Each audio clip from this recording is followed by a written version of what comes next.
Hey YouTube, it's me Spotty. Welcome to another weekly Cube and Topicals. So I know this is kind of old news, but a question came up from Tommy K Cubing, which was pretty interesting. He asked, what are your opinions on Rubik's collaborating with GAN Cube? So to be completely honest, the reason that I hadn't talked about this before was that it wasn't something that I really knew much about. But after looking into it, it seems like a really cool idea and I'm kind of curious to see what we'll make out because of it. So if you didn't know, right around the end of last year, Ernő Rubik, the inventor of the Rubik's Cube, posted this on Google+. He says, and I quote, "Speedcubing brings together young people of different genders, cultures, or backgrounds, sometimes in life-changing ways." Basically, he said that he started to take an interest in the speedcubing side of the Rubik's Cube, something that he hadn't really done very much until very recently. So he's taken an interest, and in another post he makes a statement about what that has sparked. The launch of a new non-for-profit organization with the mission of promoting speedcubing, supporting competitions, competitors, and organizations, as well as the introduction of puzzles in education. And this organization he calls the RSA, standing for Rubik Speedcubing Association. So that's the deal with the RSA. It's just an organization that's attempting to get more awareness about speedcubing on a global scale. And this is kind of where GAN comes in. To help with this awareness campaign, Rubik's wants to improve its current puzzle that is available all over retail stores. Rubik's brands have never really had a great reputation among speedcubers for being a very good cube, and that's because they don't really perform very well, they're not customizable, and they're not really worth at all the money that you're paying for.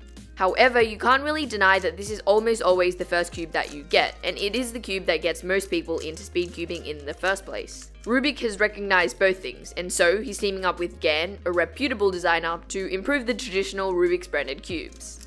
After this is announced, a post by GAN reads, "We are really honored and excited to be invited by Professor Rubik to contribute to this great global initiative of making speedcubing a true sport all around the world. We will use our best design efforts to continue generating high-end speedcubes in the future, under both GAN and the Rubik's brands respectively, to enable more speed-solving enthusiasts to release their true speed."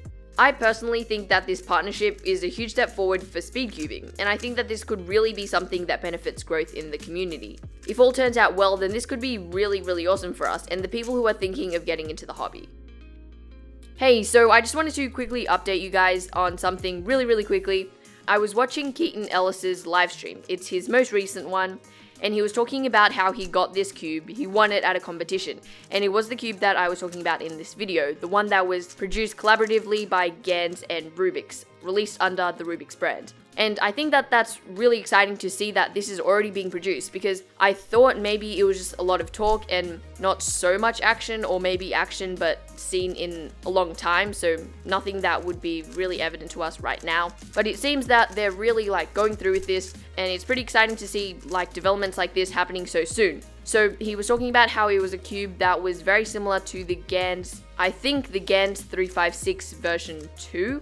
This is probably not a cube that you would say is right now the best speed cube on the market, but it is a very good speed cube and it is a very viable speed cube.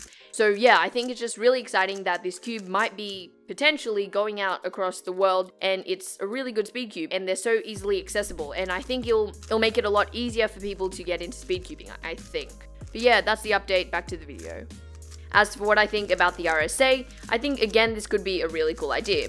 As far as I'm concerned, the WCA and RSA are working in harmony with each other. Ron Van Bruchem, or Bruchem, I probably butchered that name, so sorry about that, but he's one of the founders of the WCA, and he wrote that, and I quote, "The WCA is in good contact with the RSA." So I don't think there's really any reason to believe otherwise. And I do think that both organizations have their place in the community, as they both have different purposes. The WCA is more of an organization that organizes and keeps track of competitions and records as well, whereas the RSA looks to be more of an organization that supports what the WCA is already doing, and in addition to that, they are trying to raise awareness about the hobby. But yeah, the full posts and everything that I talked about in this video will be linked in the description if you guys want to check that out for yourselves. Let me know if you have any other ideas to add on to this, or if you agree or disagree with my opinion. And yeah, that's really about it. Thank you guys for watching, and I will catch you all very soon.